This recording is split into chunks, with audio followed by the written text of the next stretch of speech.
For the past few weeks in Uganda, there has been a lot of talk about electoral reforms. The Minister of Justice and Constitutional Affairs, Norbert Mao, has come up with a number of proposals in this regard, which we've talked about on this show previously. Also, the former leader of opposition, Matthias Mpuuga, and a member of parliament representing Nyendo Mukungwe in Masaka, has also recently come up with a proposal for electoral reforms, which we shall be delving into during this show. But we want to go across our eastern border first, where Kenya is moving to impeach its Deputy President, Rigathi Gachagua. And yesterday, Kenya's National Assembly invited members of the public to participate in public hearings and submit views on the proposed removal of Gachagua from office. On Wednesday, the Assembly put a notice in the Gazette allowing the public to make oral or written written submissions during the public hearings, which will be held on Friday, October the 4th across the country from 8 a.m. to 5 p.m. And once this process is finalized, the views will then be forwarded to the clerk of the National Assembly. But how did Kenya get to this, and why is Gachagua being impeached? But we want to delve into this shortly. But just so you know, we've just got information, I think about an hour or so ago, that he has actually filed a petition this Thursday to the Kenyan High Court in Nairobi, seeking to halt the impeachment process that has been launched against him by lawmakers earlier this week. That's on Tuesday. Allies of Kenyan President William Ruto, that's just a background to how this happened, had tabled a motion in Parliament on Tuesday to impeach Gachagua, accusing him of a number of issues, about 10 issues, which I'll be sharing with you shortly. So let me first take this opportunity to welcome my guests or panelists to this conversation on the impeachment of Kenya's Deputy President and also the electoral reforms in Uganda, looking at the current political context. On my immediate left, as usual, is Dr. Sarah Bireete, the Executive Director of the Center for Constitutional Governance. Good afternoon, Sarah, and welcome to the show. Thank you for having me, and good afternoon, viewers. Thank you. Next to Sarah is the Honorable Salaamu Musumba, former Member of Parliament, seasoned politician, who is here with us to also share her perspectives on these issues and so much more. Good afternoon, Honorable, and welcome yes, to the show. Good afternoon to you, and good afternoon to all our viewers and listeners. Last but not least is Mr. Joseph Othieno, who is a political commentator and also he's a UPC Ideologue. Good afternoon, Joseph. Pleasure to be here. It's interesting we're discussing Kenya and Uganda related in circumstances and situations, but sometimes I envy Kenyans that they're moving slightly farther. But that said, I'm delighted to be next to my beautiful sisters as ever, and seeing Salam first time in a very long time. Delighted. She's fantastically smart. Thank you. Thank you. I feel good. Yeah. You look good too. You look don't just I feel feel it. very, very good about everything that's going on around us. That's interesting. So, ladies and gentlemen, let me just look at, briefly, let me highlight the string of allegations against the Kenyan Deputy President. There are actually about 10, but I'll just go through them briefly. He is accused of gross violations of the Constitution, including promoting ethnic discrimination and undermining national unity through divisive public statements. The other one is that Gachagua is accused of contradicting government policies and failing to uphold his duties as Deputy President, thus violating the principle of collective cabinet responsibility. The other accusation is that he interfered with devolved county functions and undermined devolution and threatened the judiciary, which violated the principle of judicial independence. He's also accused of failing to respect and defend the Constitution, while his inflammatory remarks allegedly violated the National Cohesion and Integration Act.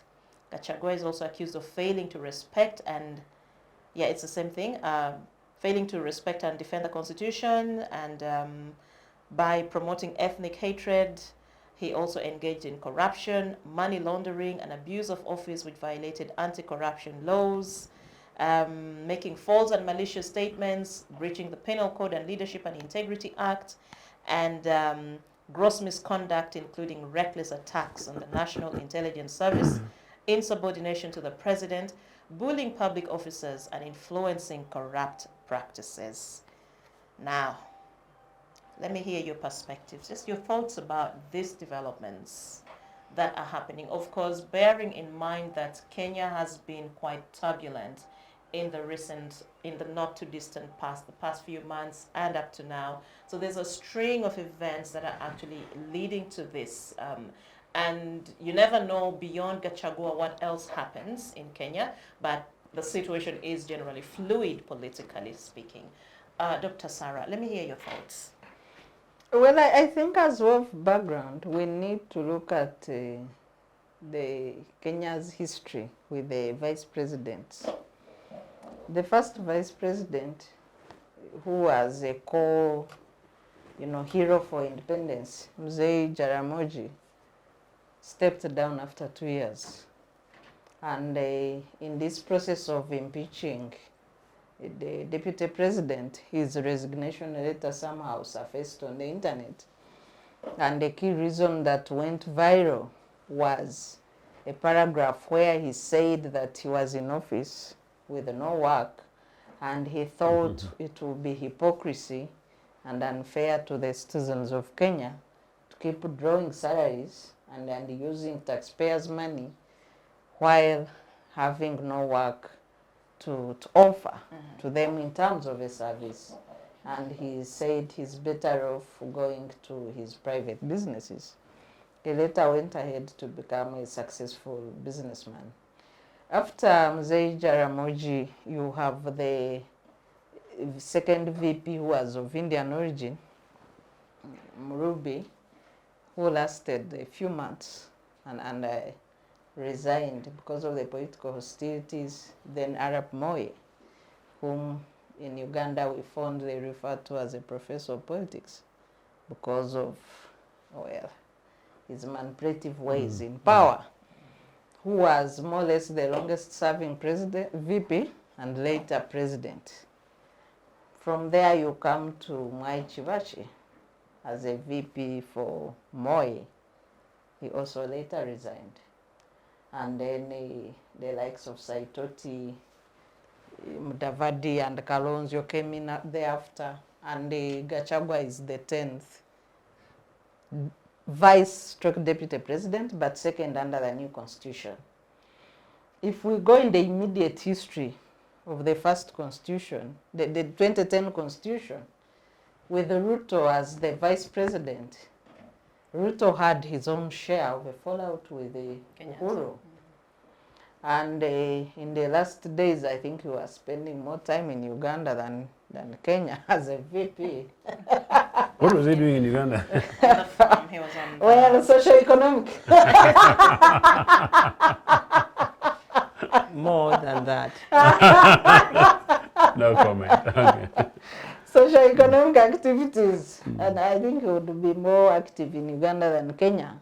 I don't know what Ruto, as a first deputy president under the new constitution, and now president, I don't know what lessons he learned from his 10 years as a deputy president, and whether those lessons could have helped him conduct himself better with his deputy today or not.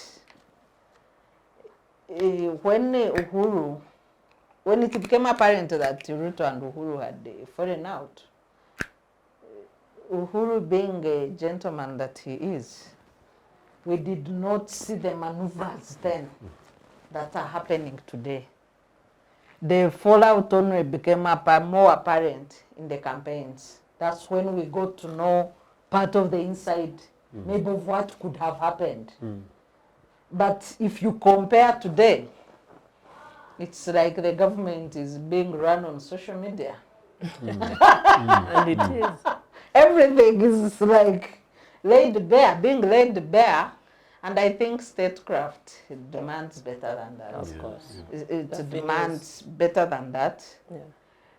But the most important issue to note is that under the new constitution in Kenya, the 2010 constitution, you have a joint bid for president and deputy president who are elected together. A joint mandate.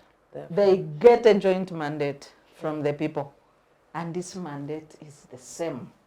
Meaning if they succeed together. And if If they they fail, fail. they fail together. Yes. The framers of the 2010 Kenyan constitution intended exactly that. Yes. That you seek a joint mandate, you either succeed or fail together. So when you seek this joint mandate and you come to office and you want to distance yourself, it's like an attempt of a Siamese twins. One of them attempting to run away from the crimes of the other. Because the framers of the constitution intended that these are joint actions, joint mandate, joint actions, although culpability might change. But the bigger effort that the Kenyan citizens should see is not the pull and push of the people sharing the mandate. It should be the joint actions, the joint goodwill. What is happening would only be an extreme action that really warrants that level of constitutional maneuver. So when you go on that 150 of the Constitution of Kenya, yes, it provides for impeachment of the deputy president. There are other provisions that as well provide for impeachment of the president. The grounds, including violation of the Constitution and others, are mentioned and have been mentioned. What remains to be seen is whether the movers of the motion, which has garnered about 290 signatures, will indeed adduce evidence for the same. The lower chamber of parliament will vote on the motion after the public hearings, but the trial will be done at the Senate level. And I think maybe it's a fair process, given that. But given the compromise that happened after the election, the compromise of Ruto to go and buy or compromise as Azimio MPs, the current trends of, now two Azimio leaders are in cabinet, and all the other things, I don't know what sides are there, majority and minority sides in the House of Parliament of Kenya, because by the ballot, ordinary Azimio would have had majority in the lower house, but because the MPs zigzagged or whatever they chose to do, then you find that Ruto's government can get away with almost everything with little checks and balances by the Parliament of Kenya, unlike before. I think the Parliament of Kenya is at its weakest, and it's no wonder that their actions led to the protests, which are part of the crimes that the Deputy President is being accused of for having sided with the Gen Z protesters, among others. But the parliaments are very weak, and having been observed, having observed the elections, one would have thought that Kenya would have gotten a better parliament that would give government a run for their money in terms of checks and balances. But the reverse is true so far. And although Joseph said he likes the Kenyan politics, you find that there is no excitement of the Kenyan parliament as compared to Uganda parliament. It's more or less rubber stamp, although much better than what we have here, but not substantially better. Yet before, the Kenyan parliament was really better in terms of accountability, in terms of keeping the government in check, but this current parliament is weak and it's manipulated easily. And I don't know what the process will achieve through public participation. For me, it's an absurd process. And maybe it's time to review the components in the constitution. Because, for example, if a deputy president If it's a joint mandate, if one has made a mistake, why doesn't the whole government go? Why should it be one person? If they have failed, and the principle that they fail together holds, Then both why are don't presidents. both of them go? And then Kenyans elect a new government altogether. So maybe this is time for that kind of debate, that in the future, if people in a joint mandate fail, let them fail together. If they succeed, let them succeed together. Why should it be, singled out to one or two individuals? Interesting. Thank you very much, Dr. Sarah. Let me hear from you, Honorable Musumba. The entire concept of a presidential system is under scrutiny. And it tells you that these hybrids that have zero political glue remain a problem for us as a continent. And looking at the health of the Kenyan constitution, they've just introduced a deputy president as an office, and they changed from a vice president. So it means that unlike a vice president who seeks authority from the president, the deputy president shares the presidency with the president, the assignments and what. It's like driving a manual car. The manual car is the vice president, and an automatic car is the deputy president, because I've been deputy president and I've also been vice chair. So I do understand the difference in English of what it is meant to be. It's really sad that Kenya goes back into institutional threats and constitutional threats that they thought they had cured. Personally, I was for Raila. And I didn't like this pair. It didn't look good to me because I knew a lot about them before. But I don't like the way they are handling the deputy president.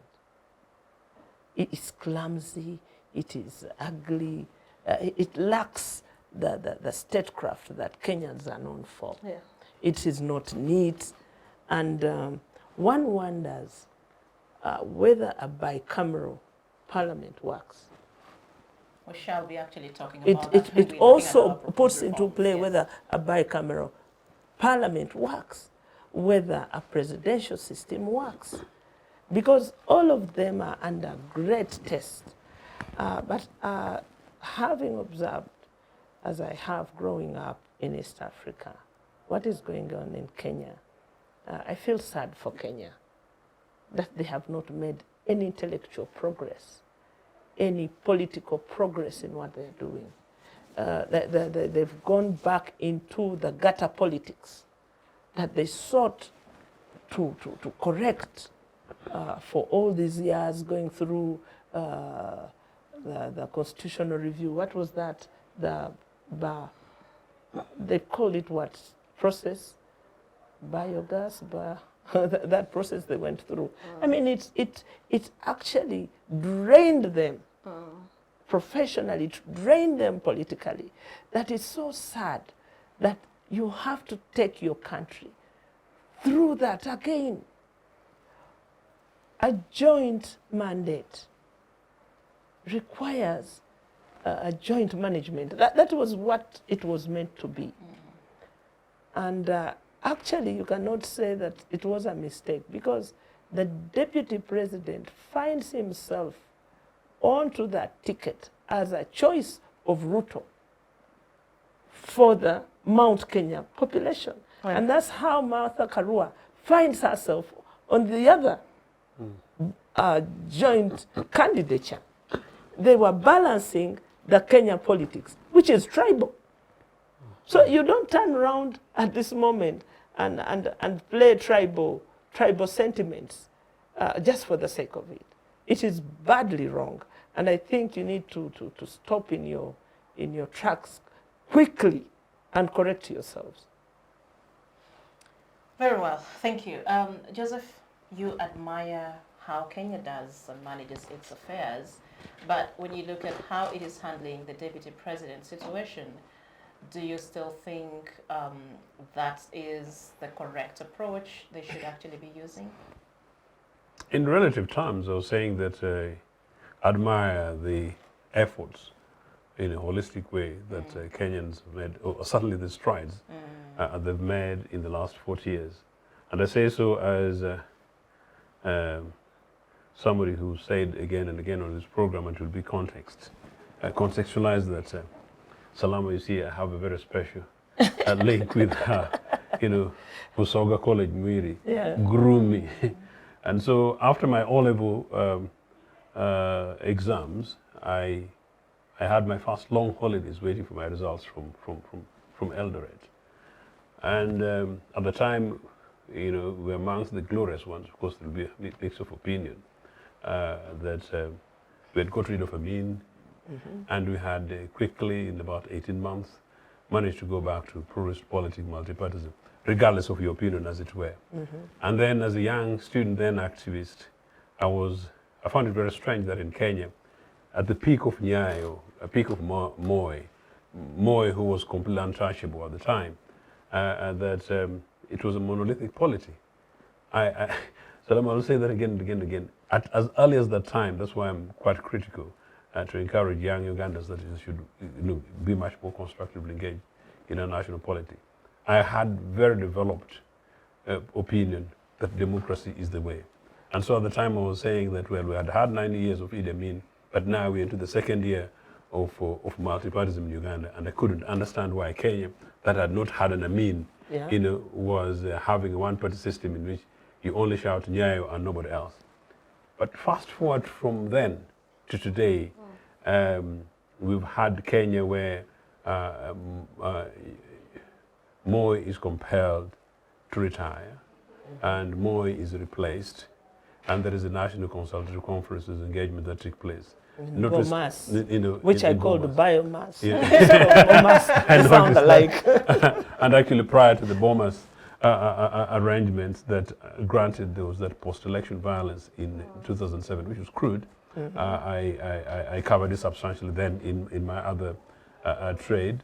And but beyond that, then they come, and then there is a Kibaki presidency, and they seem to do something, and then post-Kibaki, and then come Kenyatta.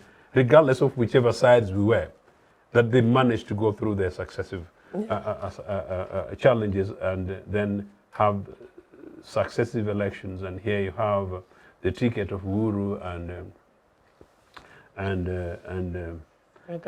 no, this guy who's the Kenyan now, Ruto, and they successfully managed their ways, very crude ways with also this corruption kind of stuff, but they successfully complete their terms, and his vice president, his deputy president, is able to challenge for positions.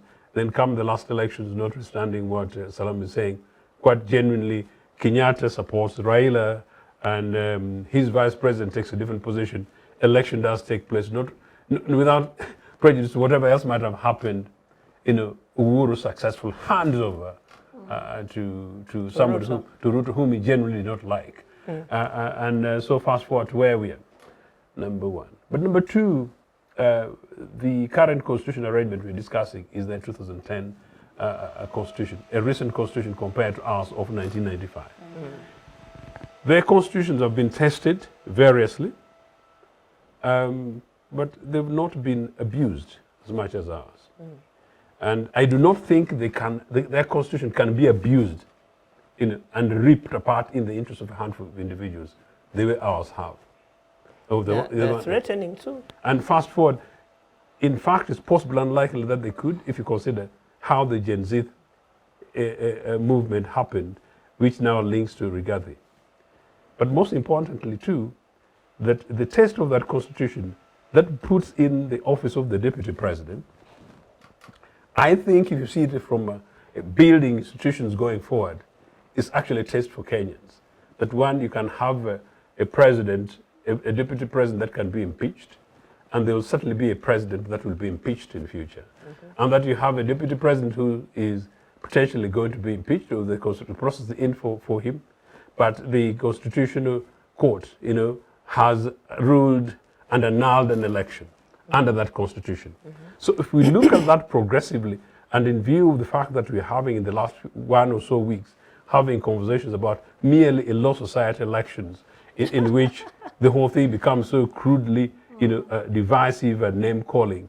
And part of the reasons for us here with the law society elections is really the manner in which this very noble institution, this very noble profession, it has been now vulgarized to the extent that even an attorney general turns out like a street kid going for elections of a law society president, and it's sort of seemingly business as usual.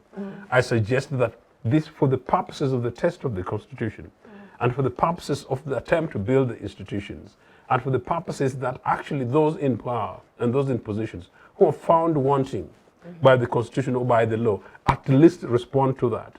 And to the extent, therefore, that young citizens, in this case Gen Z, are able to take to the streets. And by the way, had it not been Kenyatta and Raila, ironically, Ruto was gone off State House using the power of the young people. That's sort of seemingly the irony. So from that perspective, I think I like this Kenya. Now on this one here, Sarah the lawyer, and the interesting thing, and Salam, I think what is at stake on trial, in my opinion, is less about Rigathi, but more about the institutions and the constitutions. Because part of the argument that is now being put, particularly on Rigathi, on the element, the many of those charges, but if we confine ourselves to those which are maybe much more directly and clearer for our viewers, one of them is actually the grounds of corruption. Ironically, leading to the elections, this was a big thing, and I remember friends of mine who said, no, this guy is not going to become a deputy president because the evidence is there so was already a case of money laundering. Yeah, so apparent. But somehow, but also the same applies to majority of the cabinet that Ruto formed. They all had files, corruption files. And I think that's what recalled. That's why I'm saying this is quite mini laboratory conversation, but for the purpose of Kenyans. That in a way, somehow Ruto and Rigathi managed to navigate and maneuver, and they successfully go beyond that. And then they go through elections. But now using the institutional arrangements, the constitution and the law, that they're being tested on that. Because now they're on a different position, different sides, what is going to happen? What are the judicial officers who are so courageous enough to impeach, in this case rather to overturn an election? The judicial system that is so confident that a judge is able to summon an inspector general of police and to say that you will go to prison. Kind of stuff. What are they going to do? So me, I'm looking at it from that perspective. Yeah, that these guys are slowly, they're moving somewhere. So the corruption thing, but then number two, of course, then it will be interesting because as Judy is saying that Rigathi put in an appeal. Yes, today. Yes, but the news today, as of today, Friday, I'm not quite sure. I've not followed what happened. So and I don't know the details of how it's going to develop. It will be very interesting that when it's allowed to proceed, and if it proceeds, what is going to be the likely outcome. So from that perspective, these guys are moving somewhere. Because all these things we've just discussed, none of it can practically not only apply in Uganda, could actually conceivably be a consideration that would actually seek to table it on as a possibility in terms of as far as testing the judicial system is concerned. But let's say it quickly to close. Yes, these tribal things of these Kenyans is extraordinary. But that said at the same time, Raila sought a Kikuyu, Ruto sought a Kikuyu. Ruto's Kikuyu, for whatever the details, sort of seemingly worked. Now, where we are at the moment, what really is it? Is it because Ruto manipulated Cukes by having Rigathi that he's now dumping? Or is it the case that actually, if Rigathi was basically found wanting, Ruto is now using a valid and available equipment, meaning the fact that Rigathi may or may not have participated in this Gen Z thing, which I found very interesting, considering the Rigathi that I knew leading to elections, I did not see him relating to anything to do with trade unionism and so therefore movement of young people. But that is actually the end of it. But most importantly, so if that happened, if that really happens, what really is in the minds of Raila, in the minds of Kenyatta? As I understand it, there's already some kind of the positioning for the next elections, which is basically hardly 1 year away. So therefore, the tribal thing, we put it aside because everybody's playing that game. And the issue then is it fair on Rigathi or is Rigathi being used? But finally, I would suggest, arguably, for you lawyers, that actually in any case, if there is a provision for the impeachment of the vice president, the framers of that constitution must have recognized that, yes, there will be circumstances in which the vice president may breach the constitution fundamentally, but that breach may not necessarily be linked to the president and vice versa. So I'm basically making a devil's advocate's argument from this perspective. So what are the details? Had it been the case that it was about a corruption, and in particular this money laundering thing, if, say, for instance, is found, and I saw a Kenyan lawyer arguing actually on television this, if, for instance, it is found that one of those, Rigathi, is linked umbilically to Ruto, for instance, the money laundering thing that was with the shed, yes, public opinion will demand, and it will be fair justice and equity, that both of them go. True. And Madam Moderator, I want to agree with Joseph that criminality is individual. If the Deputy President acted alone, then it will be shown that he acted alone. But I think for me, what is missing largely in this joint mandate is the goodwill for the joint mandate to prevail. In principle, yes. So when you see the rift that started with the protests, maybe it started before, but it became bare. Apparent, yes. Yeah, apparent during the protests. You saw the speeches of the Deputy President, then the reaction of the President and his allies, and then, so it was like a decision was made to get rid of the Deputy President. Then finding grounds is secondary. So it's not that somebody has committed an offense that leads. It's a decision to get rid of you. And then, you know, statecraft, the people can always find the reason for getting rid of you. So what came first? I'm curious to know if your submission speaks to the silence that we are actually seeing on Ruto's side. Would that be your interpretation of why the president is actually silent? Because no one seems to understand what's on his mind. He has just chosen to go radio silent. It's just tactical. You see, the actions of a leader are seen through allies. When this move started, first was the fallout that was apparent. Then the president tried to downplay it, saying, no, there is nothing wrong, there is no fallout, like cosmetic makeup, which never happened. And the fallout only, the rift, widened. Actions of a leader doesn't have to speak. First of all, actions speak louder than words. Two, I need to read the movements of your allies to know what you're thinking.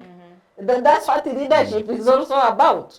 If you have your inner circle, and your inner circle is beginning to make statements and you're not calling them to order, people will take it that they are speaking your mind. Yeah, because there's a way leadership works.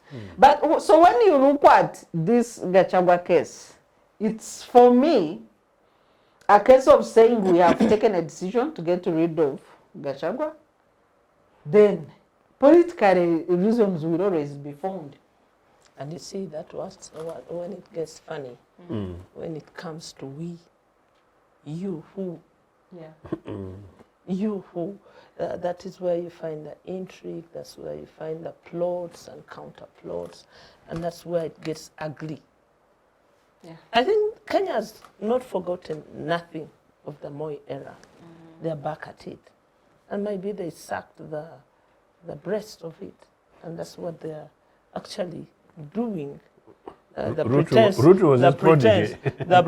pretense is gone. Because 2007, the guys, the actors today who received sealed envelopes are still in they're still on the high table of politics in Kenya. And so it is all a replay of something that they had covered up for too long. They're sitting uncomfortably with all these distortions in themselves, in the political class and in the politics of Kenya. All is not well, they're not seated comfortably. And Kenya will pay for all this that they're indulging in, because this clumsiness leads to a lot of fallouts, which are long-term, which are really generational as well. So I would have expected Kenya and its new institutions, much as they're being tested and being found at work, there are consequences. And all working. There are consequences. At work and all wanting. Both. And there are long-term consequences. They need to call themselves back to order.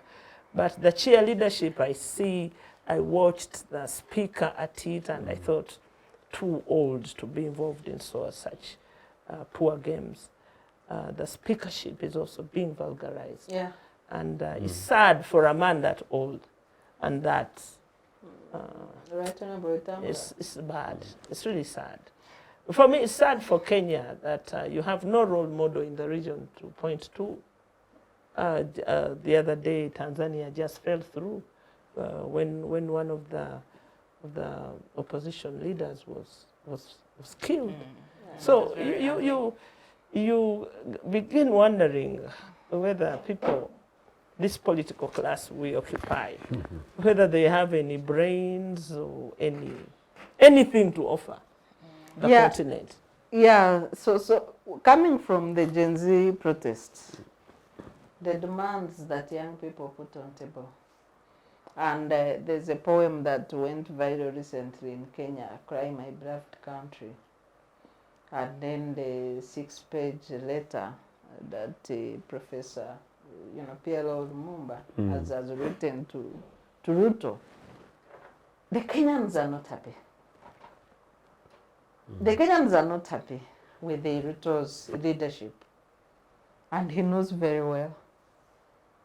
Is he looking for a scapegoat? No, yeah, let me come to that. That's the game. He knows very well that That's the the people are game. not happy with him.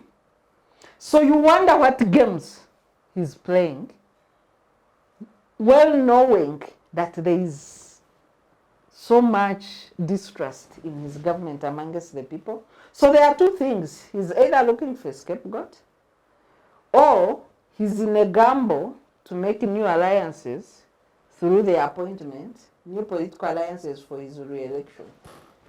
He started on that gamble after the Gen Z protests, co-opting some of the opposition.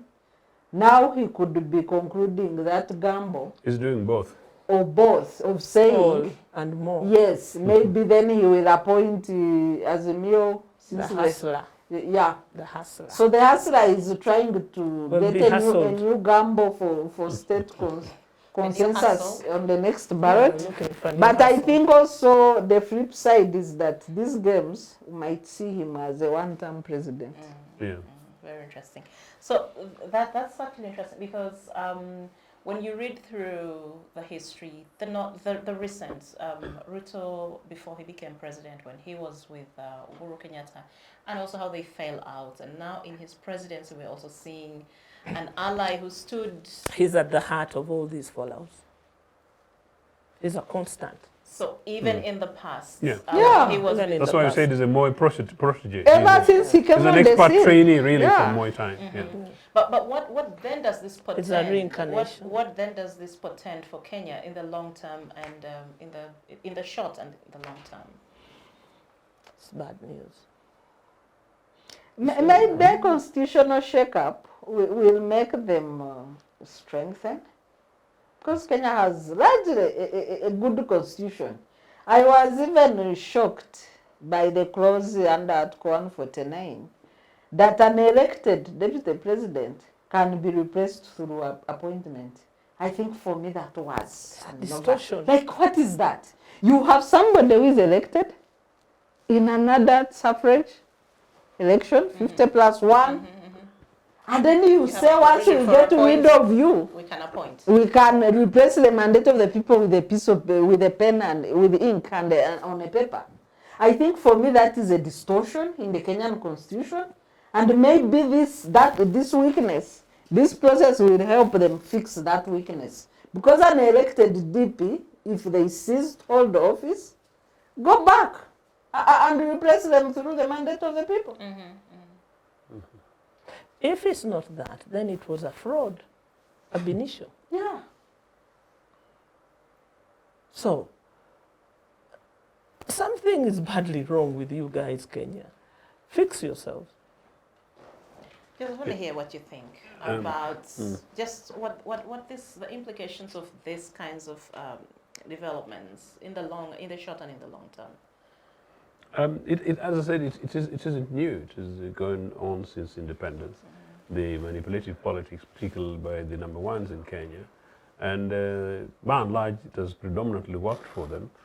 Generally, at the expense of Kenyans, and then obviously at the expense predominantly of democracy. But when you consider that there's, whatever the case is, that actually the pre-tribal politics, but then the tribal politics seem to work for them because they pick a particular person from The big tribes. from big tribes, or whichever community, and then sort of the population goes with them together. In the trickier one for the Mount Kenya in particular, the moment, which is basically the seat at play, the Kikuyu votes, that Martha Karua and versus Rigathi, that Rigathi did win, meaning at least the totals, deliver them to State House. What remains of the Kikuyu votes today is that they're generally divided. There is the Mount Kenya East, then there's the Mount Kenya West, and with their divided loyalties. But whatever happens, Rigathi is as much quote a mafia with respect, as much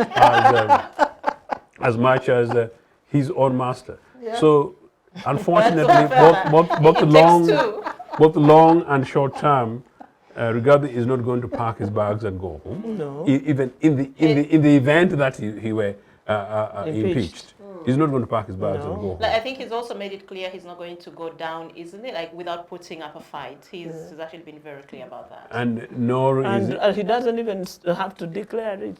That's what we all do. That's a given. It's a given. That's a given. How do you shortchange him like that on You table? don't. You know, he's being shortchanged on table. Yeah, nor is he going to go anywhere in the event that is not impeached, because he'll still remain a deputy president, and in this case, he'll possibly be much more rejuvenated.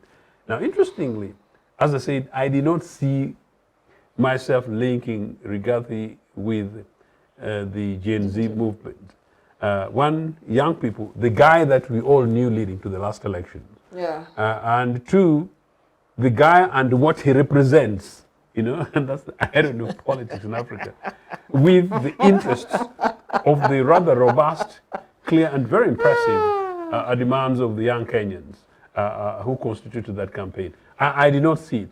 So then, if then he's related to it, then don't underestimate him. Do we have an investigative report about that? Yeah, they're going through it. They're going through it. And Is it complete? Is it complete? For the moment, I don't know the details. Is it tabled? They're just Is going it to the debated? people. I mean, it's all raw material. Some of them may be fudged. I don't know, but I think it should be fair to them possibly. It will be interesting what's going to happen over the next 1 week. So maybe by the next time your program is on, depending on who will be a panelist, maybe these are the subjects of interesting conversations, because definitely over the next 1 week we will know slightly more and better. But the point is, whatever happens, the guy is not going anywhere. Whatever happens, Mount Kenya is divided. And of course, part of the argument he's already been making is that Mount Kenya has been, that's an irony, Mount Kenya has been used for far too long. When the majority of other Kenyans say that actually Mount Kenya has had it all and has actually, you know, manipulated the rest of Kenya at their own expense. And it has screwed So, it all. Meaning, in the short term, that is the failing. In the long term, what is it going to do? Who's it going to be opening? Whose eyes are they going to be opening up? Is it the rest of Kenyans who ally with them? Thus far, unless there is a change post the next election, because it cannot happen before the next election, because the next election is already part of the conversation we're having. But unless that it majorly changes and then it becomes really much more about political issues. Interestingly, friends in ODM and others where I thought that by today there would be a very clear progressive left political party that you link with in that way. By and large, the majority of their members are quite clearly ideologically driven guys in politics. But the nature of Kenyan politics up to the last elections, I don't see it fundamentally changing in the next elections. It will mean that whether it's DP or Azimio, whatever collection it is, or indeed in this case, as I said, ODM, the politics beyond what they represent will continue with big personalities, big deals, and indeed big names. I think already the Ruto... Gen Zs reconstitute with the way they had during protests, they could write a new chapter. And indeed, I was going to conclude with that. Yeah. That depending on what happens out of this, there is a possible indications that interests are looking towards getting darlings from Nyanza, from Luo Nyanza, by both sides. Yes. And then if that happens, what kind of combination will it determine? Now, people from both camps are watching and are looking, and observers of us in the neighborhood who wish them well are watching. But the critical thing is, how is this resolved? If it's resolved with an impeachment on Rigathi, and there's public opinion that the guy has been substantially mistreated, that he's got a raw deal, is it going to spark the new wave and move? Is it going to ignite that in others now much more openly that, look, I am the victim? Now, the difficulty and how with that... does he use that to his advantage? Precisely. Partly, unfortunately, of course, I'm giving him now free advice. If he's able to do that and then bringing the tribeless, partyless, leaderless Gen Z around him, then he will have got it all. Problem then his character is different. Part of it, his identity without prejudice, his character, his track record is very much so mountainous that to see this man as all of a sudden the Kenyan grandfather of the youth, in which come and lie with me. How he manages that, I don't know. But should he do so? In any case, whoever does that will be the determinant. And finally, as Sarah says, regardless of whatever happens by these guys, whether it's manipulative politics or strategic politics or real politics, whatever it is, how the Gen Z guys mobilize and organize and take a position and between position now and 2027 is going to be the most critical. And that, in my opinion, is going to be the foundation for the future of Kenya. And definitely, I hope it will be the foundation that determines how successful the Kenyan 2010 constitution is. Did you see the militarization now of the streets? Yeah, of course, they've learned bad manners from Uganda. No, they've taken the template from here. Yeah. So the problem is actually... I'm not expecting much, I'm sorry. You see, once you touch the military, once you touch it the way I see it, then it reminds me of the Kenya of Moi, of those rogues. Of course. And so a replay of it seems very clear to me, because there's so much at stake. Now there's the airport, and such an ugly deal that I don't know how anybody could ever do that. So there's much more than the legislators are saying to the people of Kenya and to the people of East Africa. Because much as it's a Kenyan thing, it has ripple effects. Absolutely. If you don't mind, Salaam, while you're away, I praised Kenya on this platform because when the protests around the cost of living was being done, which preceded the Gen Z stuff, I was in Kenya a few times, and I attended one of these big events. And I must say that I attended one of the big events in which Raila was, as a matter of coincidence, not necessarily coordinated, but I attended one of those things. One of the most impressive things was that I did not see, in the multitudes of hundreds of thousands of people, I did not see police taunting people. Yeah. I saw that counted too. only a couple of armed, meaning the openly armed police officers, including I think one mainly just by the platform, you know. And I said, oh, this is where Kenya is moving. To move from then into this protest to where we are at the moment is such a pullback. I know, and it's very disappointing. Like Honorable Musumba said, we don't have role models in the region. Many of us have been hoping that Kenya can keep the pace. But when President Ruto started spending more time in Uganda, No, we knew what he had come for.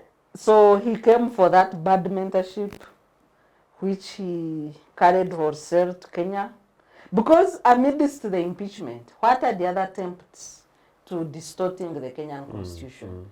There are attempts to extending the term, the term of office from 5 to 7 years. There are attempts to lift age limit. So for Kenyans, you know, Ugandans, we know what we are going through. We know sometimes you make fun of it, that we are failing to remove a dictator. We know the weight we are carrying and the resilience we have built over time. And I know once Uganda sheds off the leadership of President Museveni and his family off their yoke, they will run marathon because of the hard lessons we've learned. But when we share, we hope that then the silver lining in the East African region does not also catch the darker parts of the cloud. But when you come here and borrow a sick template of Uganda and take it to a liberal replicate it to a liberal emerging democracy in Kenya, it is so painful for some of us who know what we are going through, and we know what is coming to Kenya. The monster that is facing you. Yes, and we hope you can shed off that monster. Taking Kenya far Listen to me. Look at Kenya. Look at Uganda security walking into Kisumu and arresting 36. Kidnapping. Because they don't have power to arrest in and you know, they are clueless of what danger they are facing, that some guy walks into your home, picks your guests, and watches you and say, let's see what you do. Because you have invited trouble in your territory. They think it's fun. They think it's a joke. We have pleaded with you. We have talked to you. And we continue to talk to you that you have invited the worst kind of ally into your body politics. So I want us to talk about the wider implications of all these developments. I know we're focusing on Kenya, but I think let's also look broadly. You cited what happened in Kenya, in Tanzania recently, the killing of the opposition, and our own political mess internally here in Uganda. What does this mean for democracy in the region? Well, it's stunted. And how do we revive it? The machinery for that and the software for that resides in us. But the bloated political traditions, the political culture of our region is such that militarism is taking the upper hand. And that, I mean, when you look at Kenya, remember Moi and dead colleagues all over, dead bodies. Remember Tom Mboya, okay? As a child, I remember my mother telling me and mourning Tom Mboya, and I wondered, what is this? The entire planet mourned Tom Mboya like it mourned Lumumba, okay? Now, you get to Moi and the brutality of the police, you know, and the one-party system. You get to Mwai Kibaki being sworn in and ceremoniously, you know, taking oath by the advice of the good neighbor here. And what the impact? You come to 2007 and what they did to themselves with the help of us from the neighborhood and the bombs where they invited Uganda for help. And this East African thing, joint military thing, is more than just for good. It is for teaching each other the tricks, the bad manners, and how to do it. And so we are just a wasted region, really. We are back into being manipulated with foreign powers, and we need to find a solution quickly about ourselves. You know, President Museveni used to talk about how slave trade thrived because of our grandparents. And it's a replay of what they're doing. Today, you can communicate efficiently and effectively. Our grandparents didn't have that. Our forefathers didn't have that benefit. And so they didn't have TV to see the geopolitics as it reconfigured itself. But for us, in the full glare of the world and ourselves, we find ourselves back into slavery. It's pathetic. It's very frightening. It's very frightening, and I don't know. That's why I like banging the table with the law system. I like to bang the table and in every sphere, bang the table and actually get back on track. That's what I would advise the Gen Zs out there. Bang the table and bang the table and break the table. Using stiletto? No, not with the stiletto. No, it won't work. But please get back your brain and love yourselves. This is about self-love. When you call it patriotism, it doesn't get the flavor I would like it to do. And so, let's get back on track. Bang the tables and break the tables and rework the table. Don't do the triangle, the rectangular. You can have it this way. Reshape it and reconfigure Thank our you. politics. We have 3 minutes to actually end this session. Let me hear your thoughts, Joseph, in 1.5 minutes, just about the implications of all these developments to our regional democracy. Before I do that, and then it's 1.5 minutes, I just must compliment part of what Salaamu was saying, that Museveni and the slave trade and the blaming of our leaders those days, that actually Museveni said on record that our great-grandparents were stupid.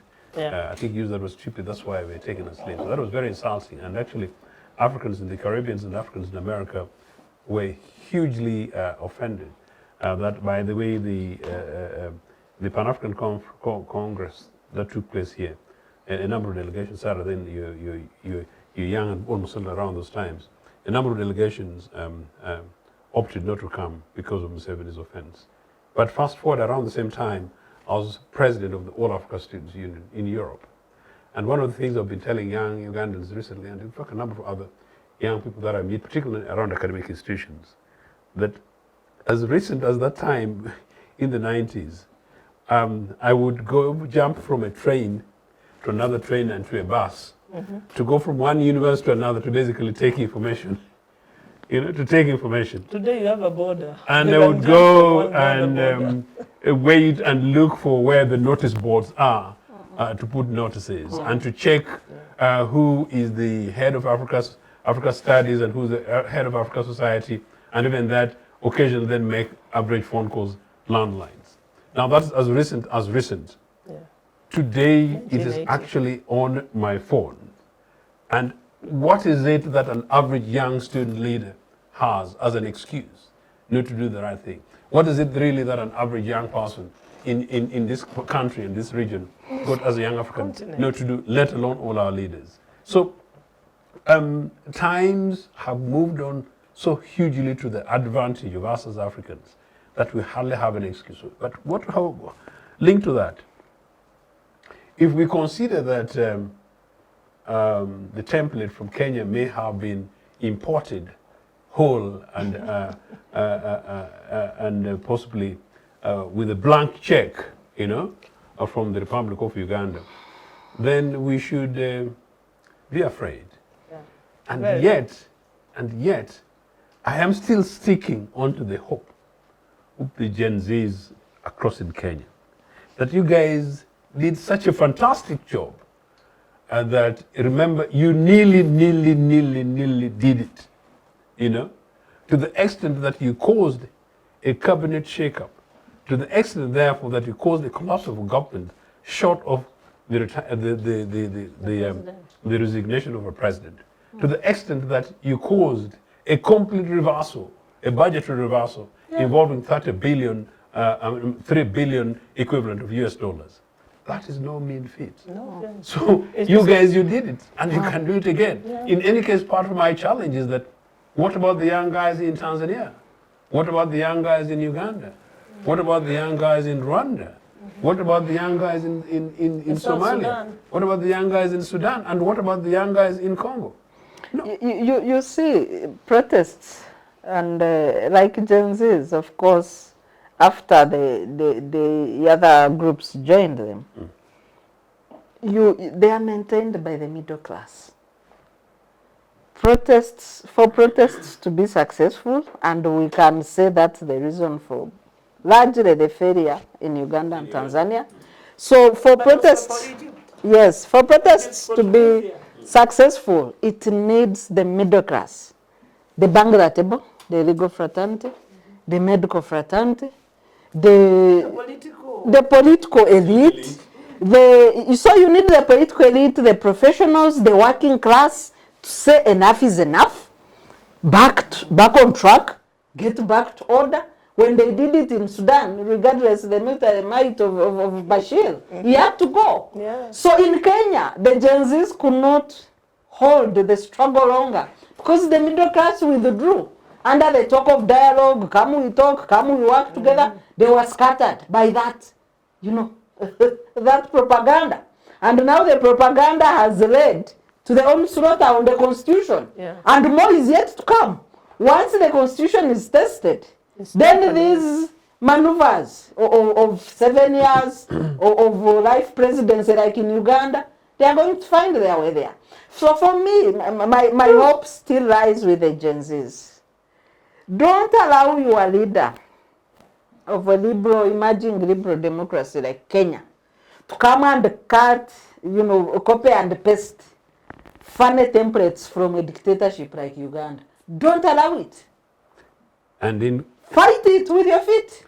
And in concluding mine, I was saying that not only are they linked to what you're saying, I was actually saying that what is lacking for the Gen Z's equivalent across the region outside Kenya, at least the Kenyan middle class came in, although they withdrew. The middle classes outside Kenya are absolutely absent, and so therefore most of these Gen Z guys need data. Most of these Gen Zs need fuel.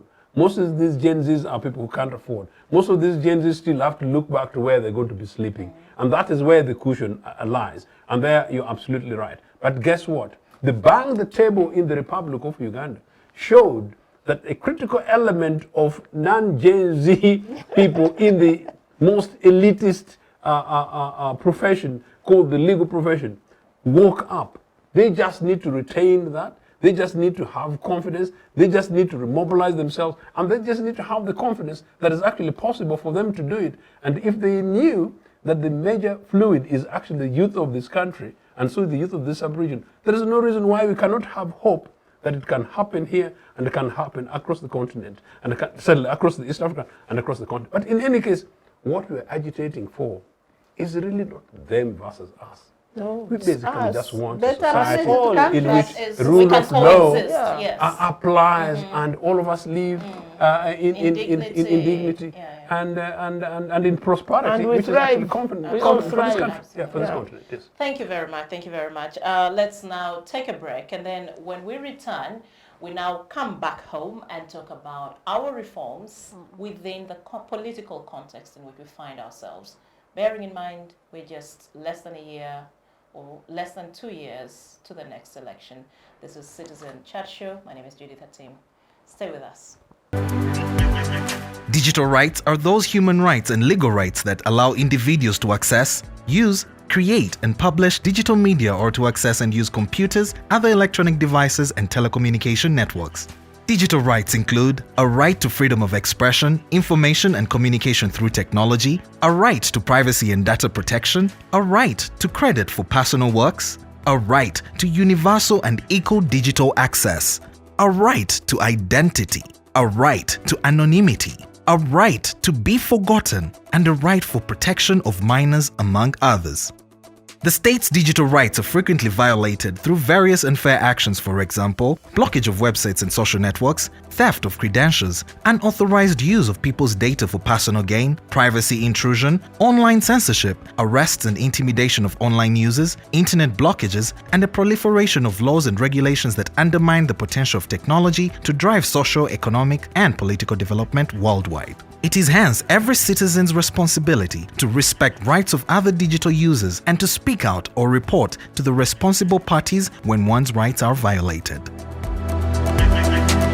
Welcome back from the break, and thank you for keeping it with us here on Citizens Chat Show, streaming on YouTube every Friday at 2 p.m. at Civic Space TV.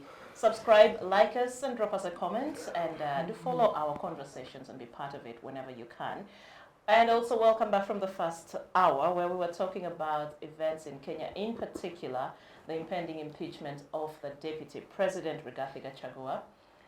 And now we are back here in Uganda discussing the electoral reforms that we've seen being proposed by different individuals. The Minister for Justice and Constitutional Affairs, Honorable Robert Mao, and also the former leader of opposition and member of parliament for Nyendo Mukunge in Masaka, that is Honorable Matthias Mpuga. We shall be looking a little more in depth at these proposed reforms, and generally what exactly do they imply, or what do they mean for us. Let me start with the proposals by Matthias Mpuga. So he has 6 issues that he seeks to have reformed. 1, to restore and entrench article on presidential term limits. 2, introduce a bicameral system. We've been talking about the system in Kenya. We'll analyze whether this could actually work for us. He wants a second tier of parliament headed by a deputy president who will also be on the ballot paper as the president, an upper house to have 39 MPs from the original 39 districts. 3, reduce the size of parliament to 146 MPs from each district. Retain women district representatives and seats for MPs from the 10 cities. Allow voters to petition court in presidential election petitions. Declaration of presidential results for districts, as is done for MPs, before transmission of results to National Center. And to allow prisoners and Ugandans in the diaspora to vote. I'll start with you, Dr. Sarah. I'd like us to look at these proposals one by one, if time allows, briefly. But also I want you to look at the feasibility of this. Do they all apply, of course, restoring and entrenching the article on presidential term limits, but it's not talking about age limits here. Let me get your reaction on the first item. Well, I think first of all, the overview for me is the political context through which these proposals are being tabled. But also the more deeper background is the framework that we have, the 1995 Constitution. The 1995 Constitution, even when citizens were involved at sub-county level in terms of gathering views, it largely became a political tool for President Museveni to keep power. And this political tool syndrome manifested itself during CA. When you talk to the likes of Dr. Miriam Atim and others that were in the Odoch Commission, the CA, the constituent making process itself on the Legal and Parliamentary Affairs Committee, every day they had to get endorsement from President Museveni on what to include or not to include in the Constitution. That was the biggest manipulation we got as a people. And the Constitution ended up as a trap. A trap because it's the grand norm of the Constitution. We can even go further and talk about the likes of a professor that was murdered in Makerere. Professor Mudola. Yes, Mudola. That was murdered a few days And promulgation of the colleagues. Constitution. Yeah. Because they were Kiboboka. disagreeing. Yeah. On They are some, dissenting. they were dissenting Yeah. on some of the issues that President Museveni wanted. So you have a constitution presumably about the people, but depending on what the individual wants. And this syndrome has manifested itself through the amendments. We can go to the first amendment, was about the referendum, to change the political system. Yeah. The maneuver, passing the law without quorum, and then the likes of Zaka Loluma and James Rwanyarare running to court to challenge the maneuvers. And then finally we changed the political system. In that political system, when court ruled in favor of the late Zaka Loluma and others, the late Elia Kategaya made the infamous statement of we should have called the judges for tea. I don't know who remembers that statement. Yeah, I recall, but yeah. Meaning that if they had called the judges for tea, then the judges should not have ruled against their position. He made a public statement. And then that also showed the other leg of the compromising the judiciary.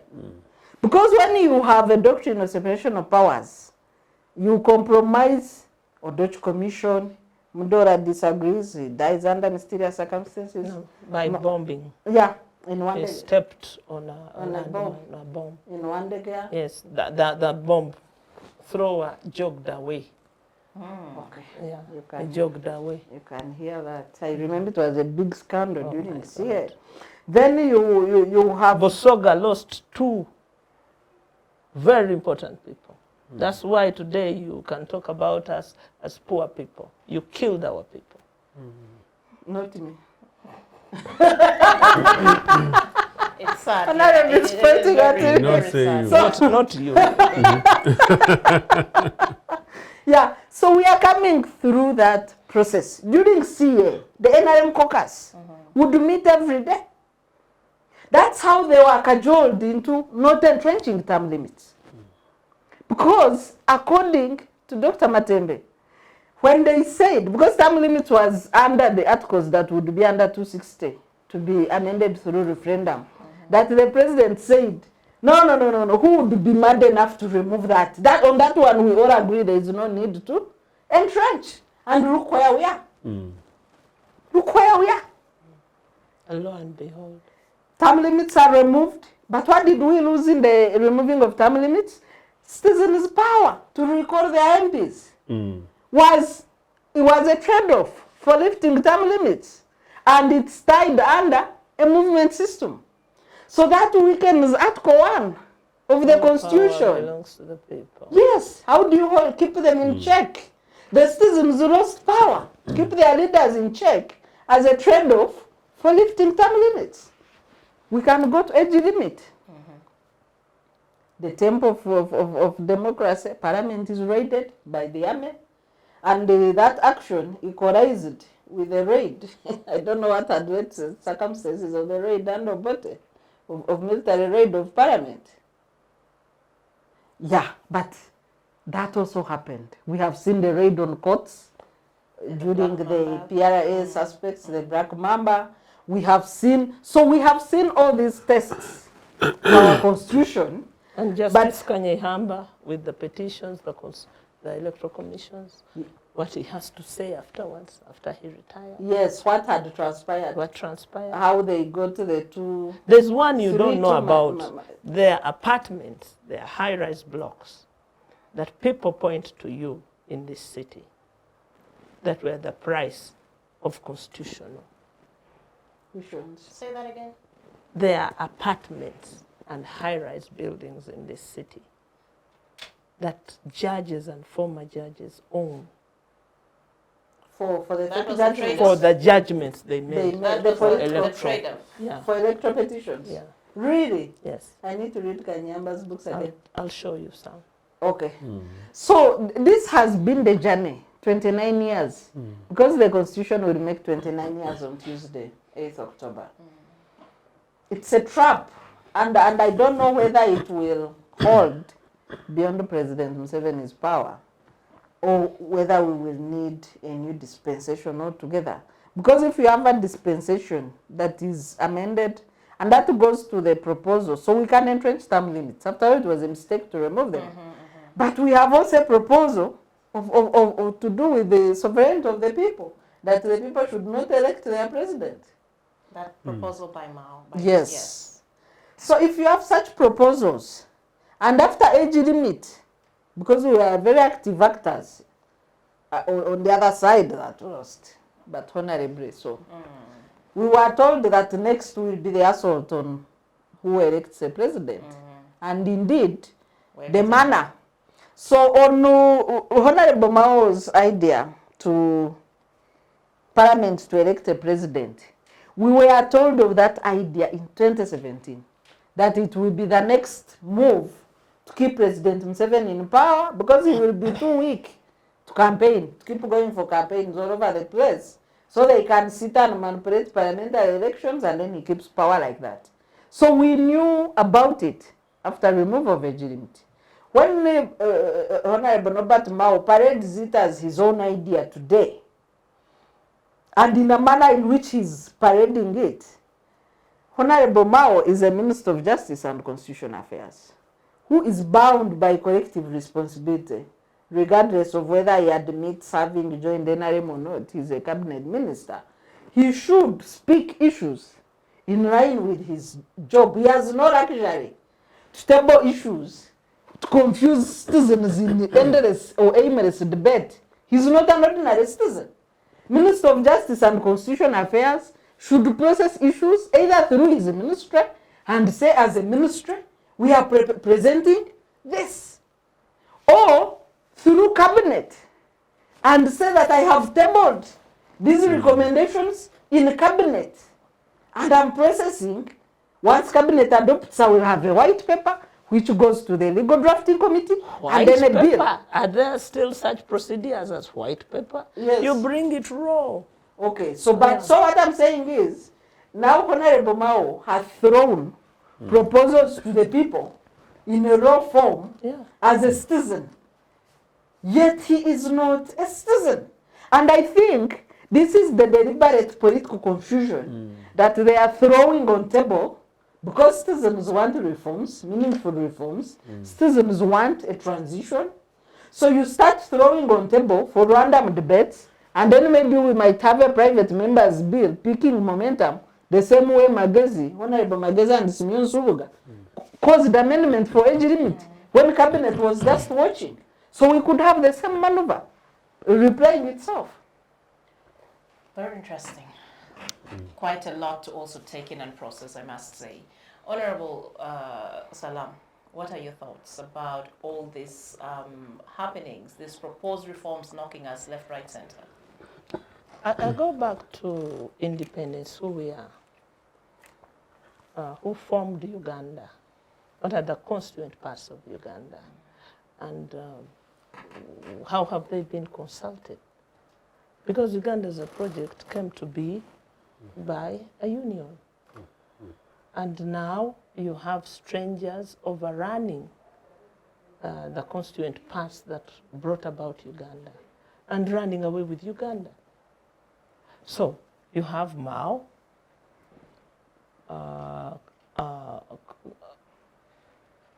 constituting himself into a mini Uganda and playing about with everything in his ambit. And finally weaponizing the Constitution. A Constitution is supposed to be a shield, a place for all of us to find a home. But now it is being used as a weapon against the citizens and actually displacing the thing called a citizen. We are no longer citizens, we are just voters, we are things. You know, even the issue called citizenship is at stake. Who am I? Because if my ID can expire, you see, I'm no longer, I'm stateless, I'm not a citizen, I'm nothing. So these manipulations are part of the character of politics of this regime. of the Bushmen. And so they're stalking us, you know, stalking a country, stalking a people, stalking institutions, and overrunning everybody, taking away power from the constituent parts of a country into unknown spaces to decide for us. Because tell me, who does Mao speak for? Yeah. Mao claims to be Democratic Party president. Is he speaking for Democratic Party and the values, the long trail of values that we know over the years of the founders and of the promoters, the Boniface Byanyimas, the Kawanga Semongereres? Does he speak for them? Is that what they stood for? Does Mpuga, who does Mpuga speak for? Does he speak for NUP and the values of it?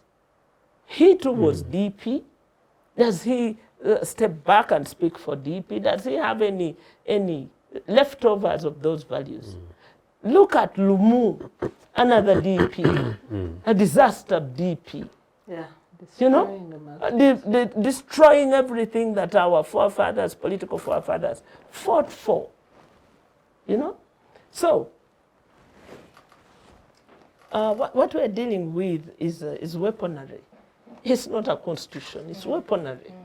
And like it was of King's African Rifles, Mao and the rest are rifles. Interesting. Joseph? You know, considering the early part of our conversation,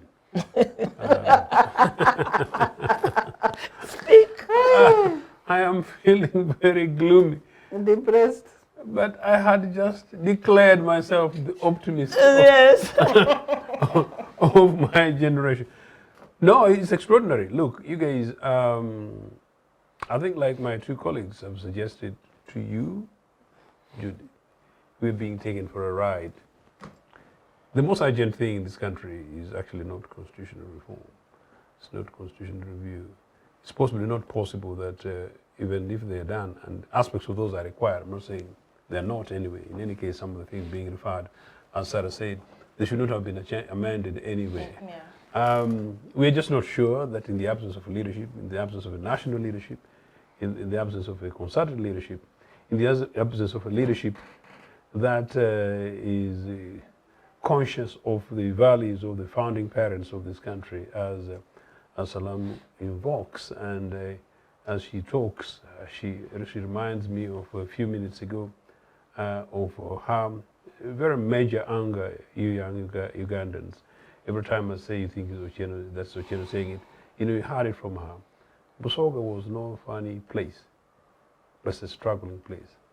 But also it's Busoga, amongst others, that constituted the major delegation, the major leaders, and the major founding leaders who sat, you know, building the national consensus leading to our independence constitutions. The kingdoms of Busoga, Buganda, Bunyoro, Toro, Etal, and the republics of Maya Bukedi, Tesolanga, Jole, and West Nile and others. So this thing involved all Ugandans, interestingly, from that perspective. Now, to the extent that people were persuaded to believe that the CA was going to be representative and it was representative, I have always argued that it wasn't. But interestingly, as you talk about Dr. Matembe, I also have, only within the last 1 week, had a conversation with one of the then very young members of the CA on a media house, and then he said again and again and again that actually we did this thing and all the instructions were from Mr. Museveni. Yeah. Now, interestingly, what he says is that, look, we genuinely believed, at least from this guy, that we genuinely believed, Joseph, and we genuinely believed that this guy was very well-meaning. And some of us really revered this guy. The goodwill of the people. Indeed. And so we couldn't believe that this guy could be more than anything else. And that side says that, oh, no, leave that one there. Who the hell goes down there? People believe this guy. And in a freedom fighter. In good freedom faith, fighter, promised to rule for 4 years. Sweeping powers. Yes, said I will rule for 4 years and hand over power. let me first make a constitution. So people thought he was on his way out. You know? Or even if he would That he have, was on his way in. or even if he would have stayed in a little for some time, not for such an extended period. And possibly not more than 10 years post that constitution. And it would still have been a very long time. 20 years. No, that's It what would I'm be trying to long, but it would still be fine. But a lifetime? So this is what we have. No, this was a document which was, the entire design really was basically to legitimize the man and to give him the time to consolidate and to give him the time to break the republic. Except, again, just linked to what Salaamu was saying. Now, when we, I'm just going into one of the proposals, when we then decide to go back to these representatives, as part of this way, to elect an upper chambers with 39 Lower chamber reps from the His previous world 30. starts. His world starts in 1986 again. So then my point, 39. So which ones do you group? So Really? how are we going to begin now re-breaking the boundaries when we've successfully managed to tell them that Bukoli is not Busoga and you guys down Kamuli, you guys are half Badamoji, so leave me alone. Broken the republic. So, is Busoga. Kind of stuff. So what is it? In spite of all the petitions, Busoga is Busoga. Of course not, but you get my Lake point. Victoria, Lake Choga, Pologoma, and River Nile. So That is us. So my point is that this country needs an urgent national conversation. A national conversation for us to go through all this, and see how we played and manipulated others and others played and manipulated us, so that we revisit the national consensus that saw the foundation of our nation state. Hopefully, possibly out of that could see us moving nearer to a new constitution arrangement, like Sarah says, that possibly this is an imperative, a new constitution arrangement, even if it means merely amending this constitution, it will have to be radically fundamental, but one which is cast in a mini stone that will ensure that, it's at least able to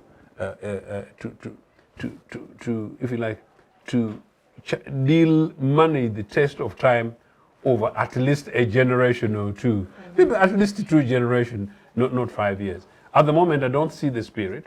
The reason why Salaamu and my sisters are talking about Norbert Mao, my fantastic brother, is simply because he is a DP leader in and everything, and we don't know what it is. And in any case, if the rule of law was applying, maybe the Constitutional Court would rule that he's not a DP leader, and so therefore he does not speak for DP, and so therefore he's NRA. And where would we go? And would we have then the voice and the legitimacy and the authority to table to what? To an NRA cabinet? Or to call what national conference or consultative conference and to deal with what? So those are the challenges we're facing. So no, unfortunately, we're substantially messed up. And my sisters here, I told you that Kenya is better than us. But anyway, no comment. Interesting. Let's talk about the merits and the demerits of a bicameral system and its practicability in our context. I know you already alluded to the fact that, you're talking about the numbers, the resizing or reduction of the sizes of our MPs. But would such a system actually work within this kind of political context we find ourselves? You see, maybe What does it want to cure? Yeah, that's the first reason. But for me, I think we need a conversation as Ugandans on the roles and functions of Parliament and who is qualified to be there. Do that role. The same conversation can happen for courts, which are under state capture. But let's first start with the elective mandate. First of all, we need to do away with education. People need to know, as for requirements for MPs. Education is what remains when all studying and exams are over. It is not the paper. It's the byproduct. So we need to look for that quality in readers than the paper. Looking at me. I was now remembering the Kenyan discussion about the price of a birth certificate and a notebook that was in some. Why would a birth certificate be more expensive than a notebook when the quality of paper is the same? So for my view, we need to have a conversation on who should be an MP. Beyond senior six or whatever we call it. Who should speak for who? Yes. Who should carry the mandate of which community? We need Because to give it the Parliament, prestige and the reason direction we to are see that. discussing the downtrend of the Constitution, be it a trap or not, it's because Parliament has failed. Article 79 is not functional. The duty to protect the Constitution and promote constitutionalism has not happened. And that is the function of Parliament. Bang the table. The second issue we need to look at is the role of a citizen. Yeah. What is the role of a Who is citizen? a citizen? First of all, Yes. before even you go to the role, Yeah, who is a citizen? Because citizenship by birth, by descent, even by birth is under threat. Yes. It's under threat. It has been taken out. Yeah. Things that arrive anywhere. Oh, God. So today you have the president. If you go by godfatherhood in politics, this constitution had 3 godfathers. President Museveni, Odoche, Justice Odoche, Emeritus, and the late Wapakabura, from the roles they presided over. So you have President Museveni as a godfather of the constitution. But also, Godfather, oh yes, that term. yeah, I know. But also, under Article 99 of the Constitution, executive authority is vested in the protection of the Constitution. Yeah. But what is happening under his nose? That he allows his son to tweet that we shall not allow a civilian to be a president, and he's watching. He has failed. He has failed in his executive authority of Uganda, which is derived from the people. That somebody today can go on a public platform and tweet such rubbish. Even if the Constitution was a trap for him to keep power, he no longer has executive authority. And people need to know that once the president fails to protect the Constitution, then his power has collapsed. Because his power is in the protection of the Constitution. So who is exercising executive power in Uganda? We need to have that debate. Because President Museveni is not. These are the conversations we need. Where is Makerere University? We have become a university of sorts on this panel. Where is Makerere University in all this? But now I'm going to turn it into a nursery school. Bang the table. So we're still talking about the bicameral system. And Honorable Salam, you were saying you asked an interesting question. What is it? What does it intend to cure? Yeah. Right? That's What is the lacuna? You see, the amendments should be there to address a problem in a systematic manner. Yeah. So ideally, this doesn't actually hold. It doesn't apply to our situation here. What It is would not. missing? Why would a bicameral? Why would the second chamber serve? Just worsening the situation into distortions. You know, copycats don't even know that this color doesn't fit the other color, and this material is not meant for the other. It's the classic case of new wine in old sheepskin. And you know, it is these so-called people with papers that make such ridiculous proposals that the bottom line is, who do they speak for? Who do they represent? Not even themselves. So that is dead on arrival. Bicameral. It was never part of the conversation of even the Odoki, was it? No. Because what does it serve? So rather we should It's be another focusing layer of bureaucracy and distortion. and also blotting the figures. Because Not even blotting the that's- nonsense, blotting the nonsense, the political nonsense. Okay?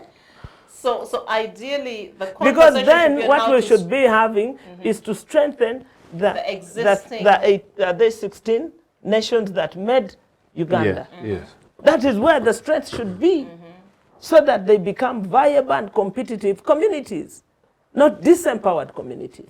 Actually, if we implemented regional tier, which Yeah. is already in the constitution, That's right, yeah. it would be bicameral, because that's what South Africa has. Yeah. They It's have already the regional bicameral. councils and parliament. So the focus, I think, the priority should It's have- the wrong should be- focus. It's the wrong place. If we are to actually have reforms, we should think of having a leaner, Strengthening. more efficient, more effective parliament with, You see, like even Sarah those- said, even those quality words. human beings, No. quality Let us officials serve elected. ourselves. Let us serve ourselves. Let us strengthen the governance at Proscovia level, at Uganda level, at Bunyoro level, because ethnically and traditionally and customarily, we blend. That's who we are. You're asking people to be who they are not. Members of parliament are even strange creatures to themselves. They don't even understand that they're members of parliament and what they should do. That's why they pick up things on the loose ends on their way to parliament and create them as bills. They have not taken them through any process, diagnostic process, to understand the import and the impact they have on a community. No, a man walks from Mitiana and says, now elect a leader of opposition by the majority, by No, NRM. by the broader No, opposition. it's a lie. Oh, yeah, sure. It's a lie, my friend. Let's not tell lies in English. Let's tell them in our vernacular, and then they'll make sense. You see, guys are struggling with English and the meaning of the things they're doing. They've not even tested them. Part of the problem is language and conceptual orientation of what we are doing. What is a multi-party system?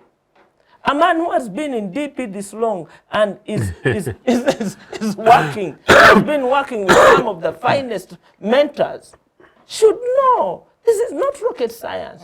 But because he's now a rifle for somebody else, he even blinks wearing glasses, and he blinks and you think he understands what we are saying. He's not. So please, who has he had a conversation with? The other day, we got 3 notices that he was coming to meet us in Katonga. He didn't. Who, Lumu? Lumu. He never came. Even that name means what? I don't know. Don't say. He didn't show up 3 times. And so he walks happily to parliament. Who has he talked to? Really? You know, you make us bastards, political bastards. It's sickening. And you know, they have the courage of a terrorist. They have the courage of a terrorist to pounce on the people of Uganda, to pounce on institutions, and do what they want. They are political terrorists. That is what they are. And call them by what they are. Lumu is a terrorist, I can assure you. He's working for somebody who wants to emasculate all the power from all institutions to themselves. And for what? Yeah, we keep on buying into other people's things, and as I said, sometimes we play laboratory polity. Even at the drafting of this constitution, the idea that we went hybrid by entrenching direct election for the president made sense for the purposes of democracy, granting direct powers to the people. But then side by side, then it was with the parliamentary system that existed at the time. And like we were saying much earlier, I'm not quite sure whether particularly the framers at the time knew that we would end up with the mess in which we are, that an executive that has been given all the powers in the world, you know, And executive we'll list. be finding we will be finding ourselves with that executive, with the legislature, which are basically pocket equipment for the executive to use as he, in this case predominantly he continuously, and we hope that it ends with he use and does it as he wills. But also linked to the fact that then the other element, the other third estate, which is basically the judiciary, that the judiciary would be as much a pocket thing as it is today. It never was. It never was anticipated that it would be this. In any case, in a normal country, possibly if we revisited Uganda in 50 years' time from today, when would have Kenya would have followed us, we were quite convinced. Oh, overtaken us. That post-Museveni, no, they will have overtaken. We had you guys. I thought we had agreed that post-Museveni we were going to jump-start ourselves. Yes, but and in 20 years finish. Still not at their level. Still give them credit. I know they have a leader who is a disruptor and a draconian in his ways, who also keeps bad company. But the Kenyans will overcome. Very good. So, meaning that in 30 years post-Museveni, we may have a Uganda in which you're able to have a parliamentary system which is open, where power lies in the hands of quality legislators like Sarah suggests, and that they're able to legislate in such a manner that possibly, even with... In a progressive manner. Possibly even in the direct, in a situation in which there is no direct elected president. That's what I'm arguing for. That there will be sufficient civility for that to operate, but sort of seemingly not now. I tell you, if we don't get that now, we'll become a province of China. I cannot say now. I cannot say no, even in the next 20 years, if we don't fix it, we are going to be a province of China. And part of my argument is basically that, and that's what I'm trying to talk about in the future. But you're saying where we are and the mess that is being brought onto our table, and we keep pouncing into it. But I'm also saying that that's said, where we are now dealing with the symptoms rather than the real problems. You know, this business of creating an upper chamber, a second chamber, is an absolute nonsense. Where these guys got it from, I absolutely have no idea. Can you imagine that we've just been discussing, I think as recent as the last week, today we didn't touch Kitezi, the Republic of Uganda, where the only country in the world where garbage kills people. You know, we have an elected mayor. A decent brother of mine, elected by the majority of the people of Kampala, but has got no power. You know? Disempowered. So this guy comes, creates, you know, a parallel structure. You know, a parallel structure. Creates to disempower the people. Yes, a director, you know, that breaks an elected assembly, creates ministry with ministers that breaks. Indeed, apparently, in fact, it's only last week that I came to know that there are actually two ministers. I thought it was only one minister for that. No, we don't need this. So we don't need the second chamber. The size of government is already too big, you know. The size of parliament is big. The size of government itself, in terms of cabinet, we need to reduce it maybe by 2/3, you know, and then mobilize all these resources and take them to local government. And in fact, to be precise, if you want to emphasize, regionalize this and make sure that you equip a strategic Busoga as it was, a strategic Bukedi as it was, a strategic Teso as it was, strategic Greater Ankole as it was, a strategic Rwenzori as it was, a strategic West Nile as it was. And then these guys are able to coordinate through their localized resources within touch. And so that national representatives that come from there, what Sarah was saying much earlier about these legislators, regardless of their educational qualifications, then they will be open. They must be men and women of integrity who, like the times of my fathers, before you become a Mutaka chief, if ever it has ever been known that you abused an average girl, these are boys actually in this male-dominated society, by the way, that if you're a boy, Judith, you're the youngest in this panel, but you guys are fantastic, you know? In my time, if you're a boy known down Nagongera Wales by the swamp, that you're one of those who saw average young girls go and you torment them, you will never rise to the level of a Mutaka chief. Because you're tainted. Because you're tainted. Background checks. You cannot be trusted to lead because then you will use your position to abuse. Mutaka chief, Mulupe chief, we have an Gombla chief. So how on earth that now we have known killers, we have known thieves, we have known double thieves, we have known double criminals, and it's okay back to back for them to rise to the And toppest soar. of the toppest. Soar through. Can you imagine? That is the part of what I'm trying to say. And yet, side by side with those, we have fantastic friends. Our fantastic friends and colleagues in this very same assembly. All of us do, you know.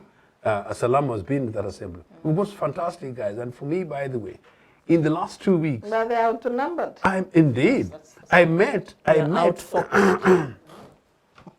I met within the last 1 week, and Sarah will know what I'm talking about, a fantastic, beautiful woman legislator, incidentally, Hussein will be very happy, actually from NRA, era.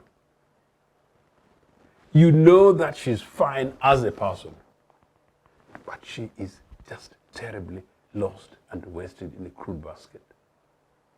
You know, why?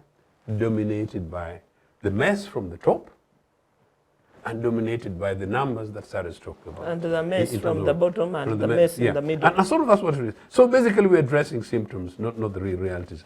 The bottom line is bang the table, let young Ugandans emerge, let the Ugandan middle classes and get much more interested. Let's have this national conversation. And then we expose these so-called reforms for what they are, and then poke nose and exactly what they are. Very interesting.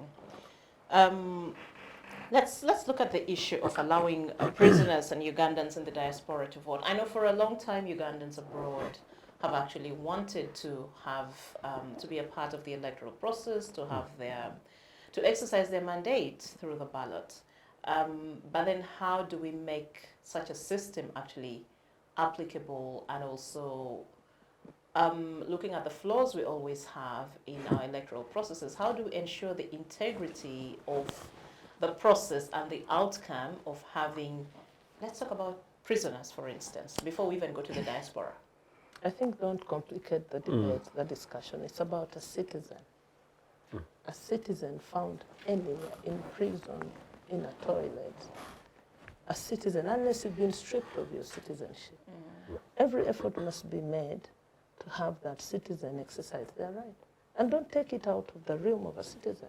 Yeah, whether you're in the Regardless of where you are. Yeah, regardless of the accidental geographical But location. how do we make the process actually less prone to abuse? Actually, If- when you go to our presidential and parliamentary, election acts, laws, they provide for these people to vote. But the regulations.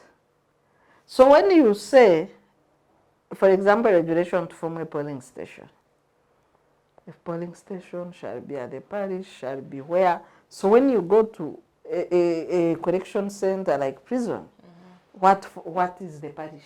Where do you put a polling station? If you go to Ugandans in diaspora, what law do you use to declare the embassy a polling station? Is the stage where we are. In the last elections, Stephen Karali, one of the lawyers, petitioned the court over the same. And there is a consent judgment that where Electoral Commission and Attorney General committed that in these elections, 2026, they will provide for those categories of people to vote.